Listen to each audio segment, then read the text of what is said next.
Assalamualaikum warahmatullahi wabarakatuh. Pada pertemuan kali ini, kita akan membahas materi mengenai ekuitas.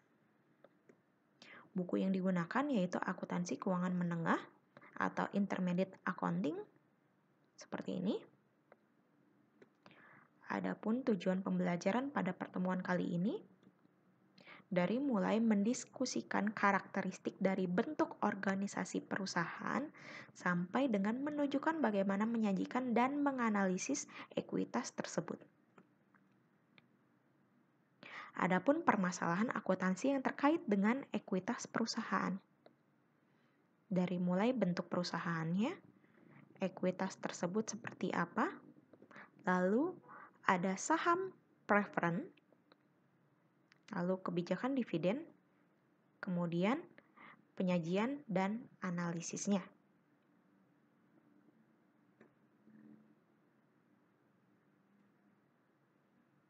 Ada 3 bentuk utama organisasi. Yang pertama kepemilikan, kemitraan, dan perusahaan. Ada perbedaan khusus dari kepemilikan, kemitraan, dan perusahaan. Jika kepemilikan ini hanya memiliki. Memiliki di sini bisa berbentuk dalam modal atau saham. Sedangkan kemitraan ini seperti kita ketahui seperti franchise yang membeli lisensi atau merek dari perusahaan tersebut, tapi dalam jangka waktu tertentu sesuai dengan kesepakatannya. Kemudian perusahaan. Perusahaan ini bentuknya. Nah, yang paling mendominasi adalah bentuk perusahaan. Jadi, perusahaan ini yang betul-betul terkait dengan lingkup bisnisnya. Sedangkan untuk kepemilikannya adalah hanya yang memiliki dari perusahaan tersebut. Kemitraan yaitu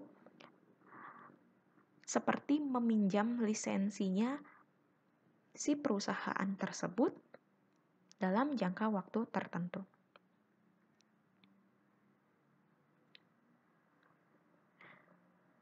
Berikut adalah karakteristik khusus dari bentuk perusahaan yang mempengaruhi akuntansi, yaitu pengaruh hukum perusahaan tersebut, penggunaan sistem saham, pengembangan berbagai kepentingan kepemilikan.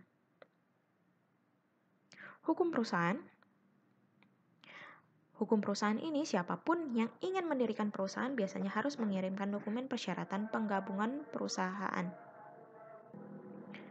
ke badan pemerintah yang sesuai untuk negara di mana penggabungan diizinkan. Akuntansi untuk ekuitas mengikuti ketentuan undang-undang ini. Tentunya untuk perusahaan di Indonesia berarti harus mengikuti ketentuan undang-undang ini.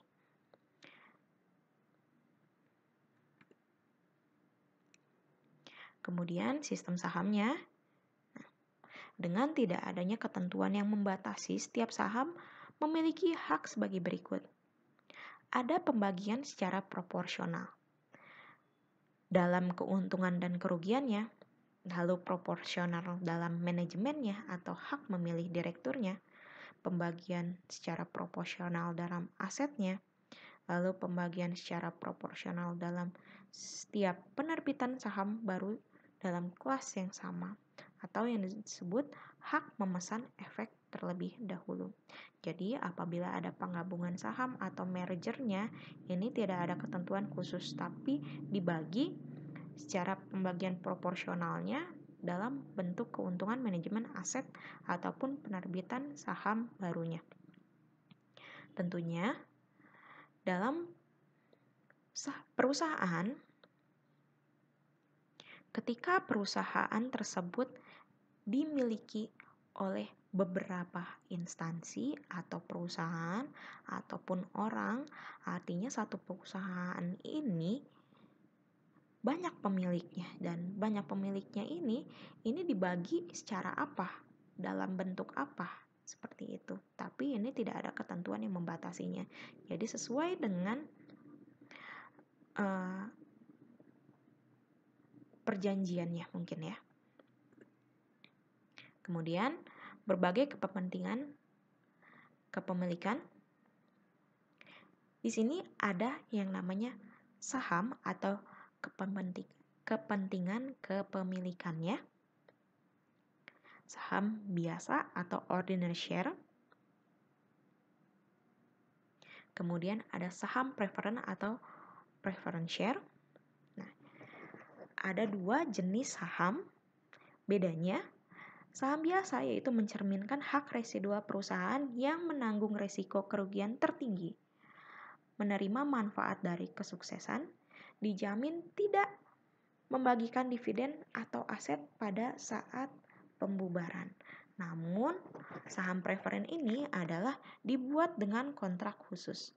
Pemegang saham dapat mengorbankan hak-hak ini dengan imbal hasil atas hak khusus atau hak istimewanya. Biasanya seperti apa? Jika dalam pembagian dividen ini adalah hasil dari saham preferen atau saham biasa, artinya investor dalam menginvestasikan uangnya ini pasti ingin timbal baliknya, yaitu yang namanya dividen. Nah, perbedaan saham biasa dan saham preferen, dividennya ini didahulukan untuk saham preferen. Makanya disebut hak khusus atau hak istimewa. Untuk hak istimewa lainnya kita akan bahas di selanjutnya. Kemudian saham biasa berarti akan dibagikan setelah saham preferen dong dividennya. Tapi ada manfaat tertentu, yaitu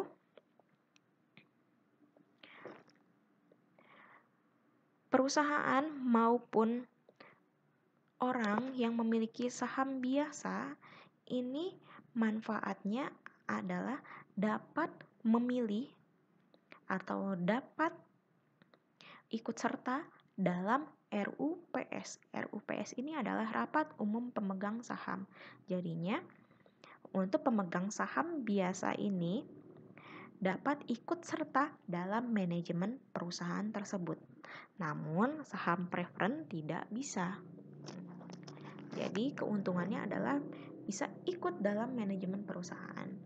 Namun pastinya ada risiko kerugian tertinggi dan tidak dibagikan dividen atau aset pada saat pembubaran. Jadi ada plus minusnya antara saham biasa dan saham preferen.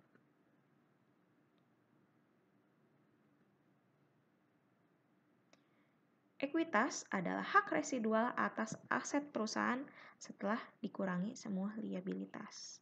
Tentunya seperti itu ya teman-teman. Kemudian dalam penerbitan saham, prosedurnya yaitu otorisasi sahamnya terlebih dahulu, penjualan, dan penerbitan. Di sini adalah masalah akuntansi yang terjadi dalam penerbitan saham, yaitu akuntansi untuk saham dengan nilai pari, saham tanpa nilai pari, saham yang diterbitkan dalam kombinasi dengan efek lain atau penjualan lamsam, saham yang diterbitkan atas transaksi non-cash, dan adapun biaya penerbitan saham. Saham dengan nilai pari. Nilai pari rendah membantu perusahaan menghindari liabilitas kontingensi terkait dengan saham yang dijual di bawah nilai pari. Perusahaan mengelola akun untuk setiap kelas saham, saham preferen atau saham biasa, atau premi saham. Nilai pari pada saham yaitu harga nominal dari sekuritas yang ditentukan oleh perusahaan penerbit saham pada harga minimum. Harga pari dari saham adalah harga saham pada masa penawaran umum saham perdana. Maksud dari nilai pari yaitu nilai nominal saham tersebut ya. Jadi sahamnya bernilai berapa yang sudah ditentukan si penerbit saham. Sedangkan Liabilitas kontingensi ini apa sih? Liabilitas kontingensi adalah kewajiban yang mungkin terjadi atau tidak tergantung pada hasil kejadian di masa depan. Jadi perkiraan atau peramalan di masa depan liabilitas ini terjadi apa sih? Mungkin ada tuntutan hukum atau denda oleh Badan Pengaturan Pemerintah atau penyesuaian pajak penghasilan atau penjualan atau denda yang belum ditentukan. Tentunya dalam saham ini liabilitas kontingensi di saham yaitu hampir dekat dengan penyesuaian pajak penghasilan. Jadi tentunya setiap ada transaksi saham ini bisa terkait dengan PPh atau pajak penghasilannya. Kemudian adapun seperti pembayaran bunga, kalau di sini adalah pembayaran dividennya ya, bukan bunga karena ini adalah saham. Kemudian saham tanpa nilai pari.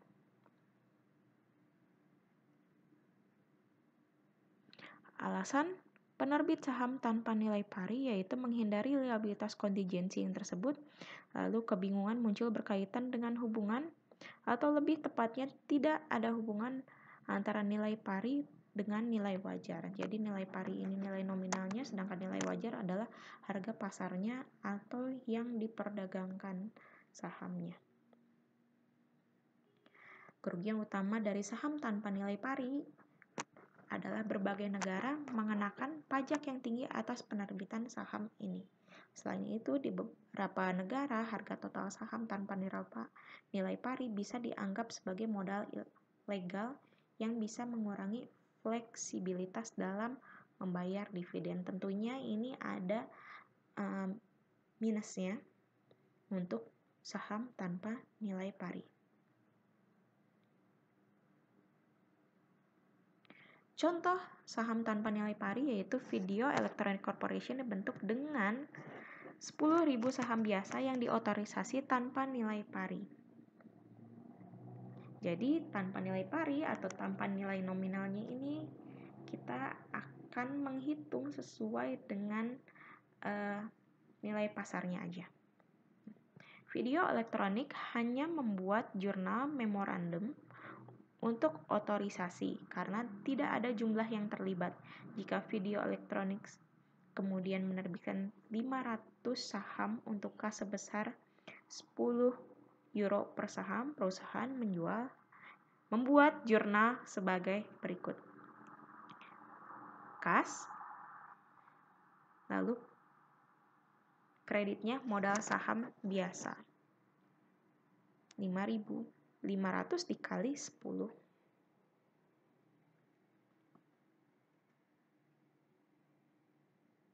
Saham tanpa nilai pari, contohnya, jika perusahaan menerbitkan 1.000 saham dengan nilai yang dinyatakan $5 untuk kas sebesar 15 euro ya, bukan dolar ini, sorry. Per saham, perusahaan membuat jurnal sebagai berikut. Kasnya 15.000, modal saham biasanya 5.000, lalu premi saham biasanya 10.000. Teman-teman mohon maaf, ini adalah contoh saham dengan nilai pari ya. Ini judulnya salah. Saham dengan nilai pari. Jadi nilai parinya di sini ada $5, sedangkan untuk nilai wajarnya atau harga pasarnya adalah 15 euro ya, bukan dolar. 15 euro. Saya ulangi. Untuk nilai parinya 5 euro.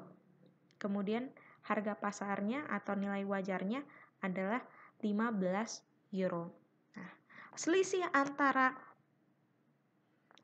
nilai pari dengan nilai wajar yaitu kita akan selisihkan pada yang namanya akun premi saham.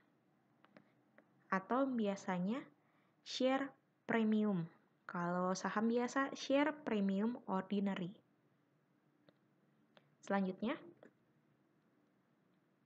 saham yang diterbitkan dengan efek lain, yaitu perusahaan menggunakan salah satu dari dua metode alokasi. Ada metode proporsional dan metode incremental.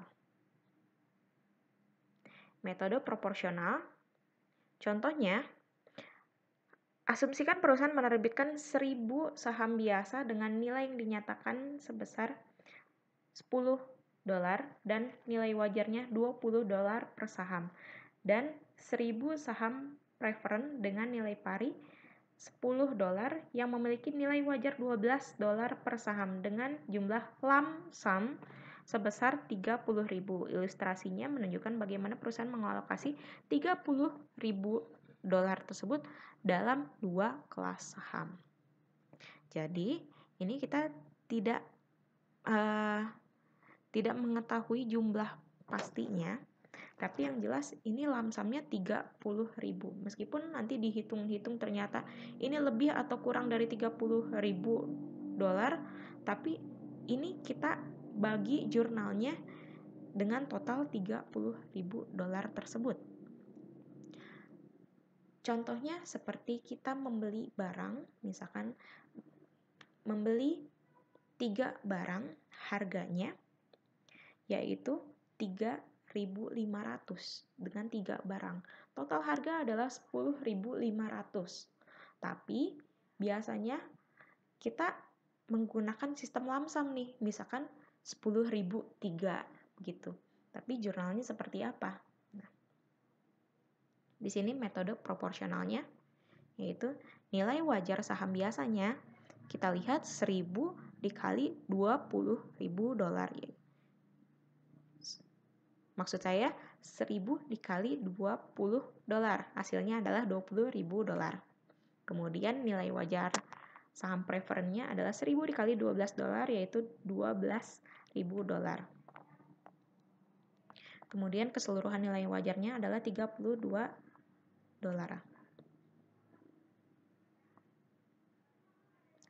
Ini kita menggunakan metode proporsional, yaitu $20.000 dibagi $32.000 dikali $30.000 ini si lump sum-nya tersebut. Oke. Mohon maaf, saya akan perbaiki untuk alokasi sahamnya. Ini harusnya untuk alokasi saham biasa.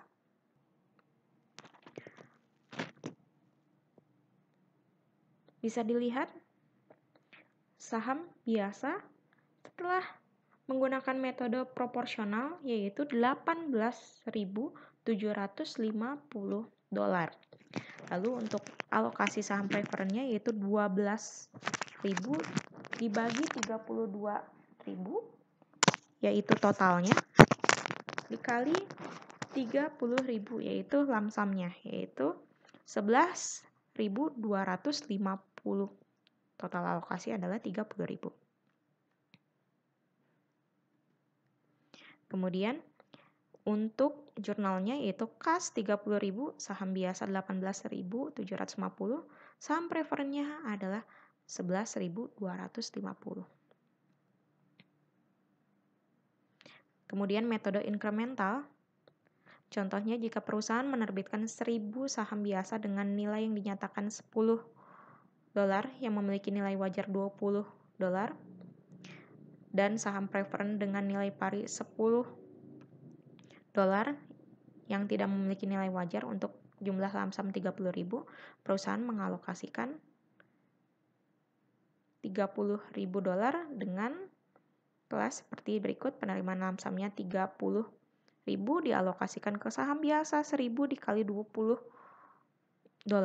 yaitu $20.000. Kemudian sisanya alokasinya ke saham preferen. Jadi untuk metode incremental ini lebih fokus ke nilai wajarnya. Salah satu yang memiliki nilai wajar ini akan dialokasikan langsung ke sahamnya tersebut. Kebetulan di sini adalah contohnya harga saham biasa, ini ada nilai wajarnya. Jadi langsung aja 20.000. Untuk jurnalnya berarti kas 30.000 di debit, kreditnya saham biasa 20.000, kemudian saham preferennya adalah 10.000 di kredit.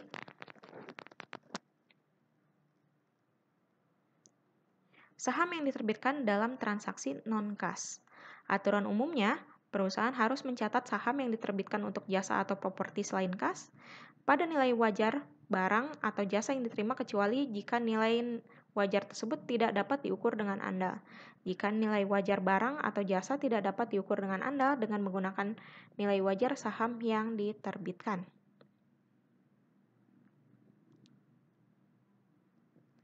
Nah, contohnya adalah serangkaian transaksi berikut menggambarkan prosedur untuk mencatat penerbitan 10.000 saham biasa dengan nilai pari 10 untuk Patent Marlowe Company dengan berbagai keadaan.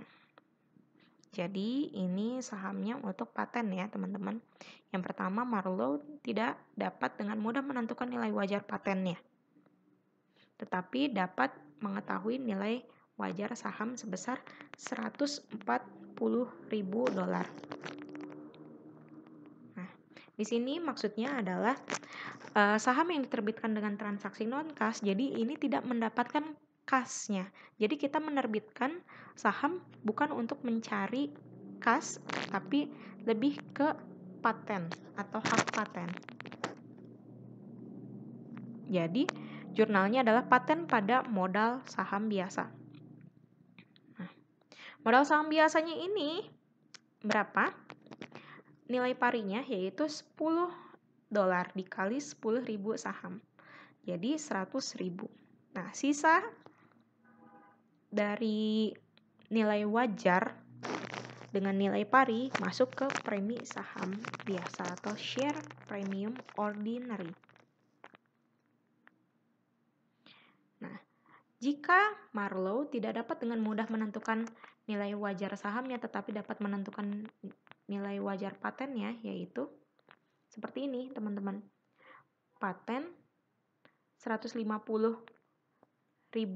modal saham 100.000, kemudian premi saham biasanya 50.000. Jadi dilihat dulu nih nilai parinya berapa, nanti sisanya adalah selisih antara nilai pari dengan nilai wajarnya. Kemudian yang ketiga, jika Marlowe tidak dapat dengan mudah menentukan nilai wajar saham maupun nilai wajar patennya, sedangkan konsultan independen menilai paten tersebut adalah $125.000 berdasarkan pendiskontoan arus kas yang diharapkan. Jadi ada yang namanya aktuaria. Aktuaria ini adalah yang menilai nilai wajarnya berapa sih atau nilai pasarnya berapa sih.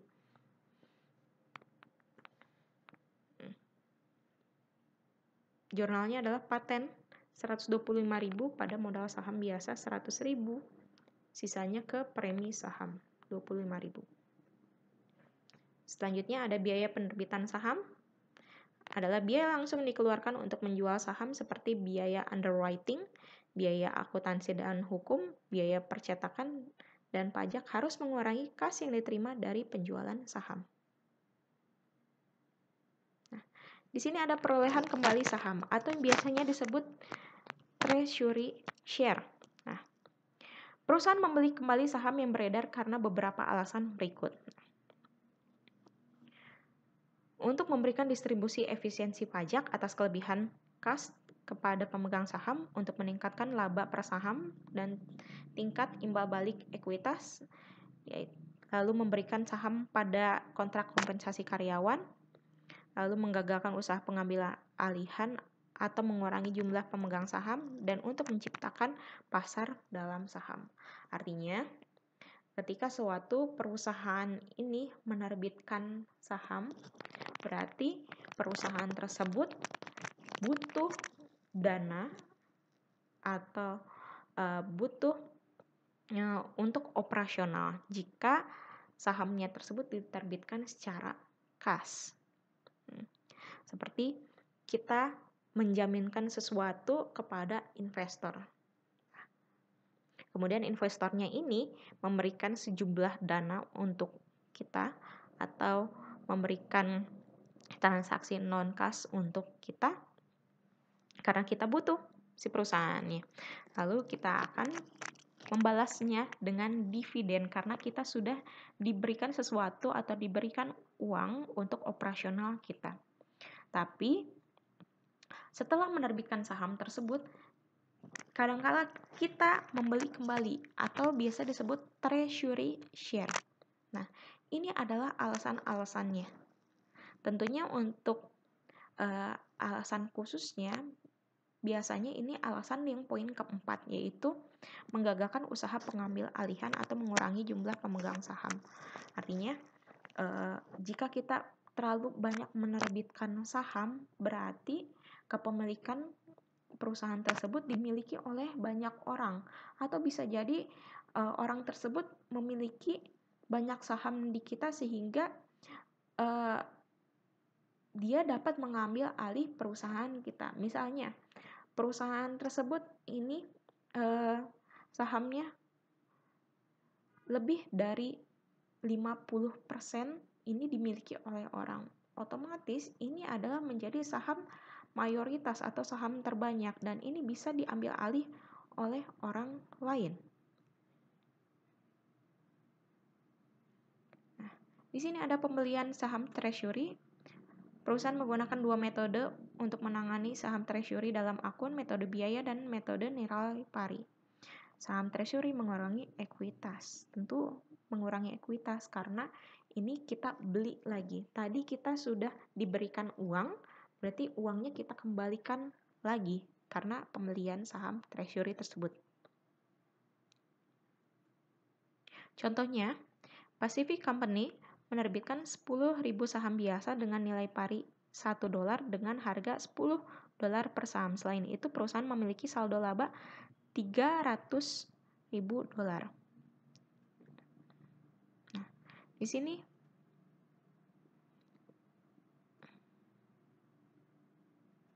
kita hitung ekuitasnya.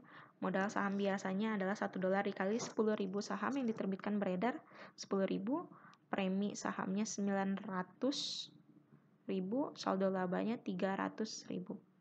Ini contohnya ya teman-teman, total ekuitasnya 1.300.000. Nah, pada tanggal 20 Januari 2011, Pacific mengakuisisi 10.000 sahamnya seharga $11 per saham. Pacific mencatat perolehan kembali sahamnya berikut. Jadi setelah tadi diterbitkan, sekarang dia mengakuisisi kembali atau membeli kembali saham tersebut. Saham treasury-nya adalah 110.000,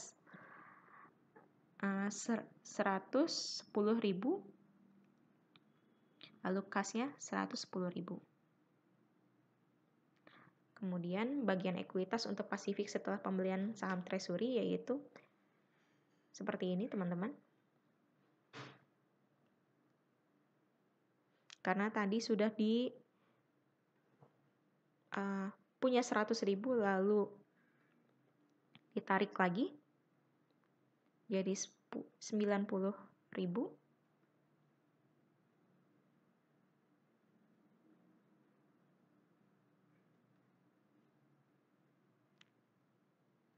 Jadi ini adalah penyajian ekuitas setelah dikurangi dengan saham treasury. Total ekuitasnya menjadi $1.190.000. Lalu bagaimana ketika penjualan saham treasury di atas maupun di bawah biaya perolehannya? Keduanya meningkatkan total aset dan ekuitas. Penjualan saham treasury di atas biaya perolehan contohnya adalah sebagai berikut. Asumsinya Pacific mengakuisisi 10.000 saham treasury seharga $11. Sekarang dijual 1.000 saham dengan harga $15 per saham pada tanggal 10 Maret. Pacific mencatat jurnal tersebut sebagai berikut. Kasnya 15.000, saham treasury 11.000, kemudian premi saham treasury-nya 4.000. Jadi ini setelah sahamnya diterbitkan, kemudian dibeli kembali menjadi saham treasury, kemudian saham treasury-nya dijual lagi. Seperti itu teman-teman. Kemudian apabila dijual di bawah biaya perolehannya, yaitu Pacific menjual 1.000 saham treasury tambahan pada 21 Maret seharga $8 per saham. Perusahaan mencatat penjualan sebagai berikut: kasnya 8.000, premi saham treasury-nya 3.000, kemudian saham treasury-nya 11.000. Dalam kasus ini, Pacific mendebit $1.000 dari kelebihan ke premi saham treasury. Perusahaan mendebit sisanya ke saldo laba. Jurnalnya adalah sebagai berikut: kasnya 8.000, premi saham treasury-nya adalah 1.000, kemudian saldo labanya 2.000, dan saham treasury-nya 11.000. Kemudian ada pun fitur yang paling sering dikaitkan dengan penerbitan saham preferen, yaitu preferensi untuk dividen, preferensi untuk aset jika terjadi likuidasi, dapat dikonversikan dengan saham biasa, dan dapat ditarik kembali atau callable pada opsi dari perusahaan, dan tidak memiliki hak suara atau non-voting, atau tidak berhak ikut di RUPS.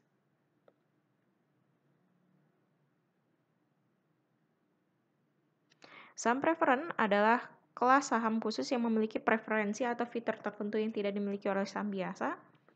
Nah, fitur umumnya adalah saham preferen kumulatif, partisipatif, convertible, callable, dan saham yang dapat ditukar. Perusahaan dapat menyertakan preferensi atau batasan pada setiap kombinasi yang diinginkan dengan penerbitan saham preferen selama tidak melanggar secara spesifik terhadap hukum penggabungan dalam negara tersebut. Jadi saham preferen ini ada berbagai macam fiturnya. Ini tergantung dengan kesepakatan si perusahaan penerbitnya. Contohnya, Bishop Company menerbitkan 10.000 saham preferen dengan nilai pari 10 seharga 12 per saham. Bishop mencatat penerbitannya sebagai berikut: kasnya 120.000, yaitu 10.000 dikali 12.000. Maksudnya 10.000 dikali 12, kemudian modal saham preferennya, nilai parinya adalah 100.000, premi saham preferen 20.000. Nah, kebijakan dividen di sini sangat sedikit perusahaan membayar dividen dalam jumlah yang setara dengan ketersediaan saldo legal. Mengapa? Untuk memenuhi perjanjian atau perjanjian obligasi dengan kreditor tertentu, untuk memenuhi kebutuhan perusahaan, menahan aset yang seharusnya dibayarkan sebagai dividen, lalu melancarkan pembayaran dividen dari tahun ke tahun, dan untuk membuat bantalan atau penyangga terhadap kemungkinan kerugian atau kesalahan dalam perhitungan keuntungan. Dan untuk kebijakan dividen apa saja kebijakan dividen tersebut akan dijelaskan ke video bagian 2. Terima kasih.